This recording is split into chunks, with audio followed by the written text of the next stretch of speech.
बिस्मिल्लाहिर्रहमानिर्रहीम। अस्सलाम वालेकुम नाज़रीन।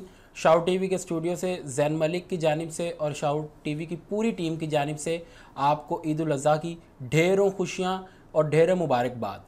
नाज़रीन, आज ईद उल अज़हा के मौका पर हम शाउट टीवी की पूरी टीम के साथ आपके साथ मौजूद हैं और हम आज शाउट टीवी की टीम के साथ आपको बताएंगे कि हमारी ईद कैसे गुजर रही है, शाउट टीवी की टीम अपनी ईद कैसे गुजार रही है। और इस मौसम गर्मा के हालात में जब ईद उल अज़हा का मौका है और कोविड-19 की फोर्थ लेयर का भी दौरा है, तो इस मौका पर हम कुर्बानी को किस तरह कर रहे हैं, हमारे लोग ईद उल अज़हा के मौका पर सुन्नत इब्राहीमी की अदायगी किस तरह कर रहे हैं और शाउट टीवी की टीम आज अपना ईद का दिन कैसे मना रही है। तो सबसे पहले मैं हमारे साथ शाउट टीवी के जो आप अक्सर प्रोग्राम्स में देखते रहते होंगे, मारूफ शख्सियत है, मारूफ मजहबी स्कॉलर हैं अल्लामा हसन रज़ा साहब, जो कि हमारे साथ मौजूद हैं। सबसे पहले अल्लामा साहब से मैं मुखातिब हूँ। अल्लामा साहब अस्सलाम वालेकुम। वालेकुम अस्सलाम। अल्लामा साहब, आज ईद उल अज़हा के मौका पर सबसे पहले आपको बहुत ज़्यादा ईद की मुबारकबाद। खैर मुबारक। और इसके बहुत बाद आप शुक्रिया। हमें बताना पसंद करेंगे कि आप आज ईद का दिन कैसे गुजार रहे हैं। औज़ुबिल्लाहि मिनश्शैतानिर्रजीम, बिस्मिल्लाहिर्रहमानिर्रहीम। सबसे पहले ज़ैन मलिक साहिब आपका बहुत शुक्रिया, आपने बतौर मेहमान इनवाइट किया और आपने मुबारकबाद दी। मैं भी आपको मुबारकबाद पेश करता हूँ। पूरी टीम को, शाउट टीवी की इंतज़ामिया को मैं ईद उल अज़हा की ढेरों खुशियाँ जो हैं वो मुबारक पेश करता हूँ।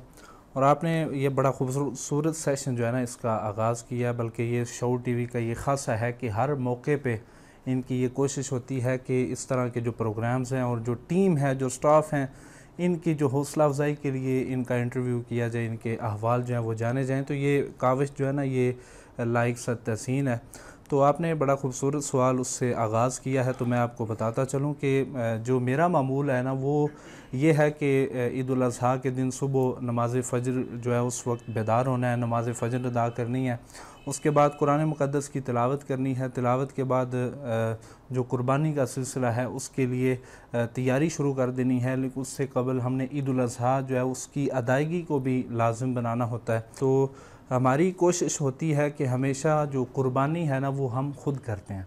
मेरे वालिद साहब चूँकि शुरू से ही कुर्बानी खुद करते हैं, कुर्बानी का जानवर जो है उसको ज़िबा करते हैं, फिर हम तीन भाई जो हैं वो मिल के उनके साथ हेल्प करते हैं और हम जो कुर्बानी का सिलसिला है उसको ख़ुद जो है ना मुकम्मल करते हैं। उसके बाद जो उसके हिस्से हैं वो करके तकसीम वगैरह करके उसके बाद रिश्तेदारों को मिलने जाया करते थे। तो हम भी अपने करीम आका सल्लल्लाहु अलैहि वसल्लम की सुन्नत पे अमल करते हुए, वैसे तो हमारे जो अमाल हैं वो बिल्कुल सुन्नत से हट के हैं, ये हमारा बहुत बड़ा अलमिया है, लेकिन ये है कि कुछ जो मामलात हैं उनमें हमारी कोशिश होती है, हमारे वालिदैन की, हमारे बड़ों की ये तरबियत है कि हम हुज़ूर नबी रहमत सल्लल्लाहु अलैहि वसल्लम की जो सुन्नत मुबारक है उस पे अमल करते हैं। नमाज ज़ोर तक तकरीबन हम फ़ारिग होते हैं। उसके बाद नमाज ज़ोर अदा करके फिर हस्बे मामूल जो है वो रिश्तेदारों की तरफ जाना होता है, बहन भाइयों को मिलना, फिर अज़ीज़ व अक़ारिब को मिलना, मुबारक देना, फिर उनसे वसूल करना, और यही मामूल जो है ना वो हमारा शुरू से चलता आ रहा है। तो कोशिश होती है कि हर साल उस मामूल को बरकरार रखा जाए।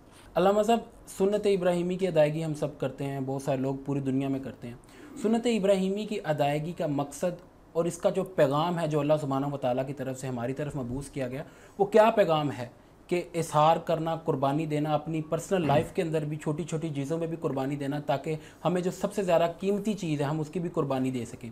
और इसके साथ इसका तरीक़ाकार भी वाज़े कीजिएगा कि बहुत सारे लोग हमारे होते हैं जिनको पता नहीं होता, कुर्बानी कर रहे होते हैं, अपना सुन्नत इब्राहीमी की अदायगी भी कर रहे होते हैं, लेकिन वो पता नहीं होता, कहते हैं कि जी क़िबला की तरफ मुँह किया जाए जानवर का। और फिर हमारे बहुत सारे जो कसाई हज़रात हैं जिन्होंने कुर्बानी करनी होती है उनको तकबीर का नहीं पता होता कि तकबीर क्या कहनी है। तो इस हवाले से भी आप हमारी आवाम को थोड़ा शाऊर। जी बिल्कुल ज़ैन भाई, आपने बड़ा खूबसूरत सवाल किया है। इस ज़िमन में मैं ये अर्ज़ करना चाहूँगा कि हम लोग दीन जो सुन्नत इब्राहीमी है वो तो मुकम्मल कर लेते हैं, लेकिन सुन्नत मुहम्मदिया सल्लल्लाहु अलैहि वसल्लम जिसमें अपनी इना को ज़बा करना होता है, हम जानवर को तो ज़बा कर देते हैं, उसकी कुर्बानी कर देते हैं, सुन्नत इब्राहीमी का तो जो मामला है उसको मुकम्मल कर लेते हैं, लेकिन हमारे अंदर जो नफसानी ख्वाहिशात हैं या हमारे अंदर इना है, तकब्बर है, गुरूर है, इस चीज़ को हम ज़िबा नहीं करते। इसको फ़ुक़हा कराम ने सुन्नत मुहम्मदिया सल्लल्लाहु अलैहि वसल्लम का नाम दिया है।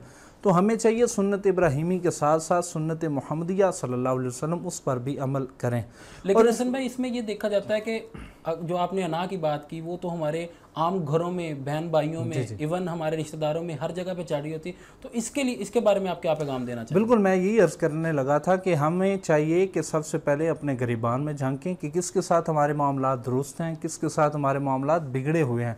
तो ये कुर्बानी का जो मौका है या ईद का मौका है, इस ज़िमन में मैं आपको अर्ज़ करता चलूँ, हुज़ूर नबी रहमत सल्लल्लाहु अलैहि वसल्लम जब मक्का मुकरमा से मदीना शरीफ की तरफ हिजरत करके गए तो वहाँ जाके आपने देखा लोगों का मामूल था कि उनके यहाँ 2 दिन ऐसे आया करते थे जहाँ वो, जिसको वो मनाते ईद के तौर पे थे, लेकिन उसमें करते क्या थे?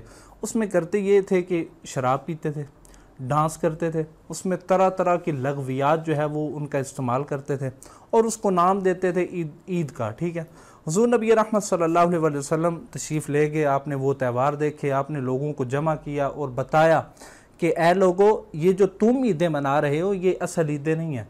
असल ईदें जो अल्लाह करीम ने अता कर रखी हैं, जिसमें बामी मोहब्बत हो, जिसमें उल्फत हो, जिसमें चाहत हो, वो ईदें और हैं। पूछने पे बताया हुज़ूर नबी रहमत सल्लल्लाहु अलैहि वसल्लम ने कि वो एक ईद उल फितर है और एक ईद उल अज़हा है। यानी ये ऐसे 2 दिन हैं कि जिन दिनों के अंदर सारा दिन अल्लाह की जो रहमतें हैं वो बरसती रहती हैं। अल्लामा साहब, शरीयत के मुताबिक शरीयत ने जो अहकामात जारी किए हैं हम मुसलमानों के लिए, जो सुन्नत इब्राहिमी की अदायगी करते हैं, उसमें कहा गया कि 3 हिस्से किए जाएँ कुर्बानी के।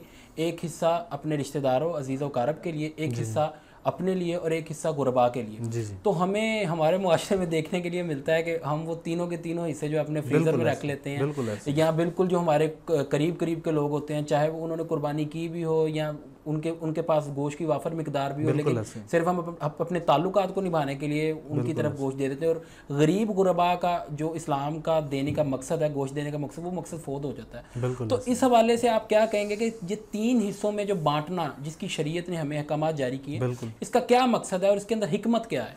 जी बिल्कुल ज़ैन भाई, आपका ये भी सवाल बड़ा खूबसूरत है। मैंने इसकी वजाहत बड़ी खूबसूरत अंदाज में अपने प्रोग्राम शौर दीन में कर रखी है। इसमें बड़ी खूबसूरत हिकमत है। एक हिस्सा आप अपने लिए रख रहे हैं, वो आपकी अपनी ज़रूरत है। 4 या 5 या 6 दिन आप अपने लिए इस्तेमाल करते हैं, चूँकि आपने भी ज़ाहिर बात है खाना खाना है, ख़ुद भी खाना है, हर बंदे का दिल होता है। फिर दूसरा जो हिस्सा है अकरबा के लिए, रिश्तेदारों के लिए, उसमें बड़ा खूबसूरत पहलू है। आप रिश्तेदारों के लिए गोश्त निकालेंगे, हिस्सा निकालेंगे, उनको देंगे। अब उनके घर भी मुमकिन है गोश्त इससे ज़्यादा हो, लेकिन जो आपके दरमियान बाहमी मोहब्बत का जो सिलसिला है ना, वो परवान चढ़ेगा। अगर आपके दिल में या उनके दिल में कोई लग्ज़िश है तो वो इसके ज़रिए ख़त्म हो जाती है। यार उन्होंने हमें याद रखा है, गोश्त हमारे घर भी था लेकिन उन्होंने हमें याद रखा है, तो ये एक हमारा जो सिलसिला है, वो कोई पुरानी नाराज़गी है, वो हम ख़त्म कर देते हैं। खूबसूरत पहलू है। अब तीसरा जो पहलू है, गुरबा मसाकीन के लिए, सारा साल गरीब गोश्त को तरसता है।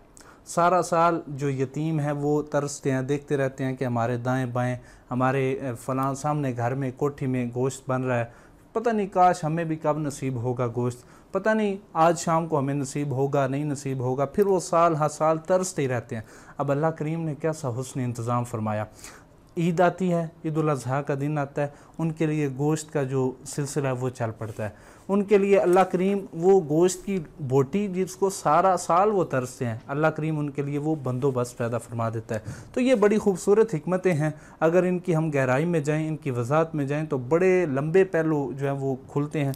तो चूँकि वक्त के दामन में इतनी गुंजाइश नहीं है, तो ये 3 जो खूबसूरत पहलू हैं, 3 जो खूबसूरत हिकमतें हैं। अल्लामा साहब, बाज़ उलमा कराम ये फरमाते हैं कि आप 3 के 3 हिस्से जो आप जो अपने लिए भी रख सकते हैं। जी। ये भी एग्जाम्पशन इस्लाम के अंदर है। बिल्कुल।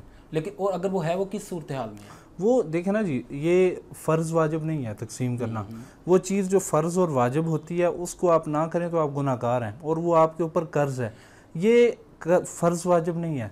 हाँ, आप अपने लिए रखें, कोई हरज नहीं है, लेकिन अगर आप देंगे, रिश्तेदारों को भी देंगे, मसाकीन को भी देंगे, तो आप कुर्बानी का मकसद पूरा हो जाएगा। कुर्बानी का मकसद पूरा हो जाएगा। फिर आप एक नहीं, 2 3 किस्म के जो सवाब हैं, लेकिन वो हासिल इसमें ये भी देखा जाता है कि इस बात को, इस मसले को ढाल बना के जो है वो हम बिल्कुल इस चीज़ से नहीं, ये हमें बिल्कुल इसका जो पहलू, अब देखें इस्लाम ने अगर हमने गुंजाइश दी है ना तो इसका ये मतलब नहीं है कि हम उससे गलत फ़ायदा उठाएं। जी जी। नाजायज़ फ़ायदा नहीं उठाना चाहिए।